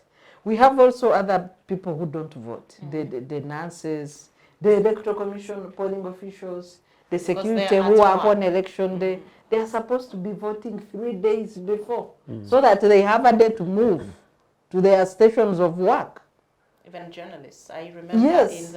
in 2016, I actually wanted to vote, but I was not able to because my workplace is so far away from my polling station, and I just couldn't. Yeah, so this And so it must be a physical vote. Yeah. Yes. I mean, the technology provides us Technology has come, yes, people can vote anywhere. So, but do we have, among the pending reforms directed by And those are the Supreme things Court, for us to focus. is the law on governing elections. So if we had a law, a legal framework for elections, you can say there will be provisions for digital voting. There will be provisions where you can scan your ID and verify because your ID has your biodata. So it will be easy to vote anywhere in the world. But where will your votes be counted from? for you. Polling station in But you terms of see, the other places where this has Jurisdictions, happened. yes, where these things happen, I yes. mean, Of it's not course. rocket science. No. What we are saying, it's not that it's hard. Yeah. There is no political move towards that end. That's why I There's said no start from the top, yeah. professional capacity in the Electoral Commission to achieve that. But These guys capacity travel all can over be- the world. But Is it capacity What have can they be brought developed. No, but on the table? Honorable Salam, Yeah. can't I think capacity they be will. developed? Yes. Or I think can't they you will get the from the top. resources that you need to actually Do you actually actually move? need resources? Honorable Salamu, it's Human, not actually Electoral technical, Commission. and so on. I No, did it's not, yeah. I did attend the redemarcation exercise of Electoral Commission as it was being launched. They need a law on declaration of a polling station. That's what is missing. This law is done by Parliament. Electoral Commission cannot now sit and say, every embassy or diplomatic They entity. propose. No, they have proposed. So Yeah, it's a so political. where are we? It's a political side. Cabinet, Parliament. So they have proposed to say, for example, that we have about 35 diplomatic missions. Let them be turned into polling Polling stations stations. for voting purposes. That is a law that is missing. So we need to also say, let each prison be declared a polling Police station. station, yeah. That's the law that is missing. How does America do it? That's how they do That's it. how they do Because it. when they saw the mail votes, mail by mail, what are those mail votes? The mails that come in from their It's different. the ballots, Yes. how you've taken. not Still, the- you can geographically, earmark. I know even America does the email voting. Even Yes. Britain, yeah. Yes. So that email voting indicates your polling station. Yes. Yes. It's And you actually, can it's register. actually very straightforward, yes. It's such a simple thing. Yes, but we have failed to. We are what? Bogus. Anyway, Let's it's, continue. Yeah. So that's where we are. But I wish the lawyer goes back to court to file for contempt of court proceedings because a commitment was made. And I wish also the diaspora people could continue asserting their rights, a right to self-determine as to who should govern them, because living outside Uganda does not take away their sovereign rights from being Ugandans. Interesting. In any case, many of them continued to contribute to the national GDP than They are than the official decision-making thieves at Kampala. contributor of foreign direct Yes. exchange in Uganda, apart from coffee. They were the first Yeah, 2 years ago. yeah. If the prices tilt a bit. If COVID hadn't intervened, Yeah, they were the first. yeah. So they have a big stake in the country. Okay, so declaration of presidential results for districts should be done as it is for Administrative. MPs. Yes. Administrative, Before that is transmission. administrative. But it Yeah, still yeah. needs an amendment. The Presidential You see, Elections when Act. you over-legislate, we should have, by the way, an Elections Act, which is broad. which works for all elections, interesting. presidential and what. Because you see, you find the that's distortions interesting. within the different sections of the law about the same election. Yeah, that's where the So distortions you are. need to bring back an elections law that is comprehensive, that talks about local council, parliamentary, From the and- highest to the lowest. and the presidential in one book. So that would reduce the Honorable, let me ask you, have we ever had a transparent national tally center? And the No. reason the reason I support this proposal, in Kenya, presidential elections are declared at constituency level, at county level. Yeah. The counting is the final declaration of presidential results. What the IEBC does at Boma is tabulation and final announcement. In our case, the Presidential Elections Act provides that it's on Electoral Commission that will announce. Even that's why media is gagged, Yeah. even from getting results and tabulating. That announcement of presidential elections will be at the National Tally Center. Yet, elections are announced at a polling station.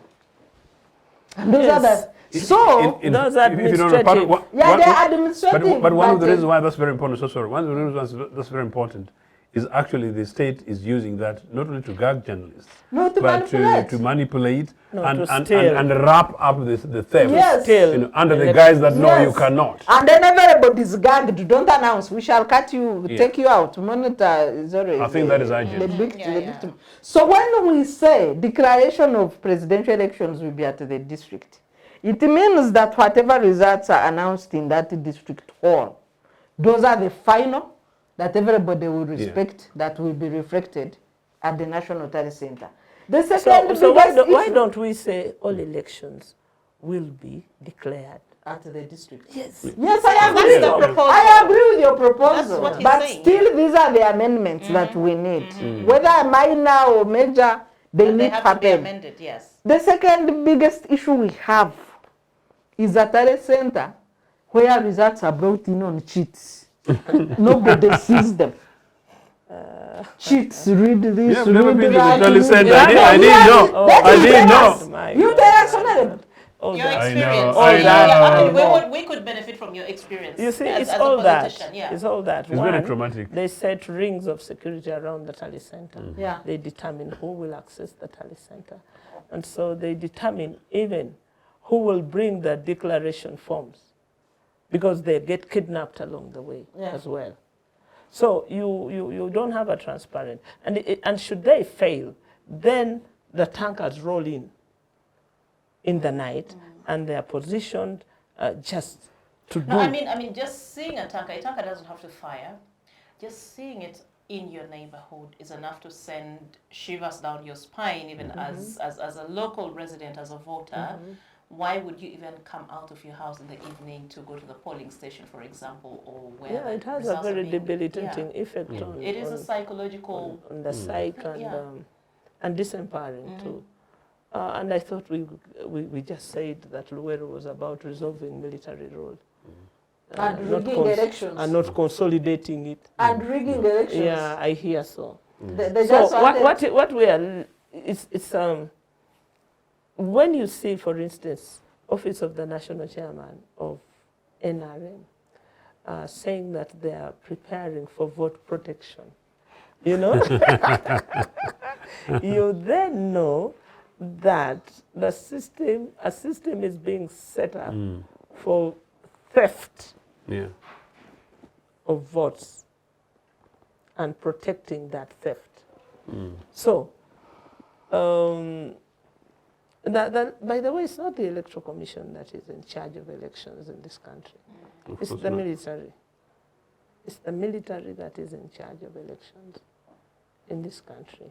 What you see of Yabakama there is also some flour on a table. a table to make announcements and to be the mouth that says what the military wants.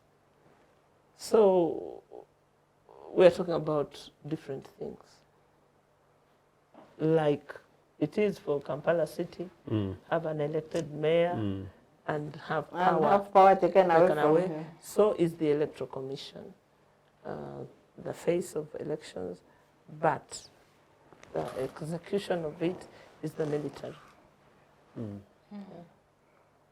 Joseph, let me hear your thoughts about these other proposals, declaring results for districts at that point and then just transmitting them to the National Tally Center. Yeah, I think that is obviously consensus, and in any case, something which is long overdue. There's no comment beyond But what my colleagues have Joseph, said. In this any time case, you should go to the National Tally Center. I will be going. Nobody will let you I will be going. in.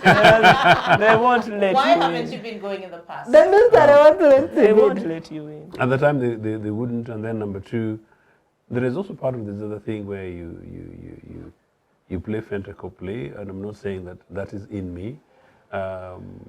Generally, the times leading to this, the priorities will have been so different that you'll now be deploying equivalents rather than yourself. But no, those are places where all of us should be going, and all of us should be seen there as leaders, including who has come and is formally reported and not only breaking news thing, but a live thing for Listen, everyone else. really. I've been Because given that's what the tags, center is, yeah. tags in by-elections to monitor elections, and I've been the first to be arrested. And have a tag from the Electoral Commission. So really, as I said, It's a waste.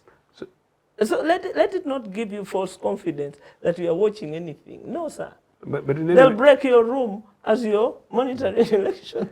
So. but I think maybe one of the things we're saying, Salaamu, is that away from this conversation, we've challenged our colleagues in the diaspora. Yeah. We should also be challenging ourselves and the political leaders, including who is picking which of these to run with, so that maybe leading to the elections, that we're able to address the challenges that include the fact that you're going to the telecenter and then you're kidnapped on the way.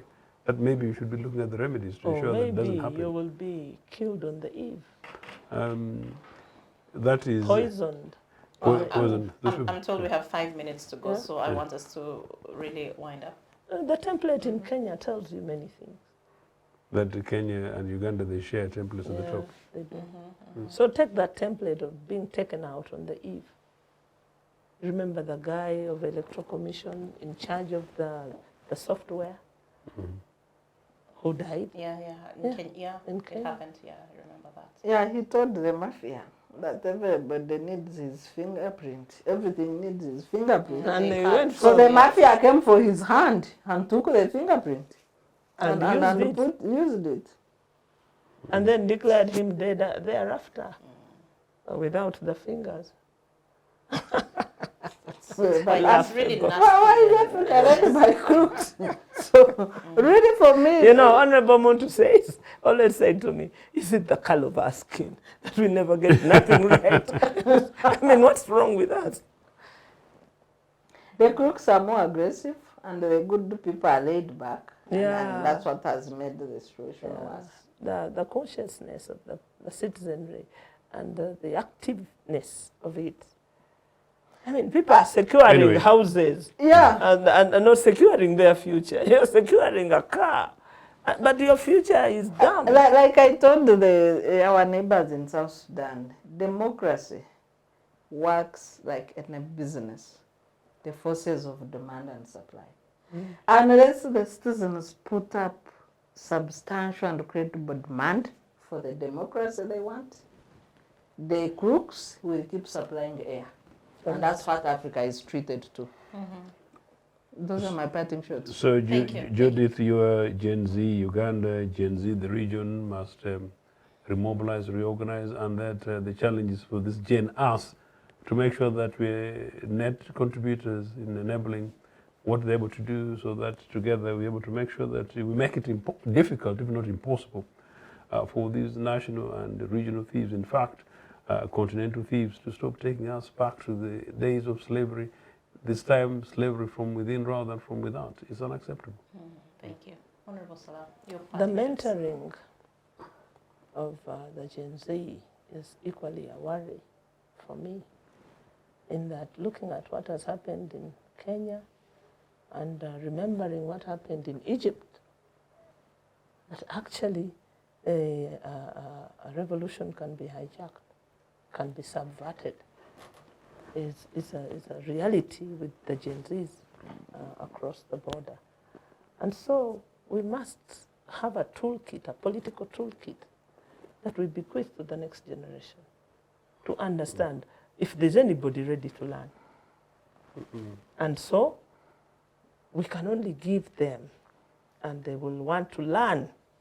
You know, in your village, when the elders were having their beer in the pot, they discussed issues, and the young people, when they got the opportunity to be admitted, they added to it. They didn't dismantle.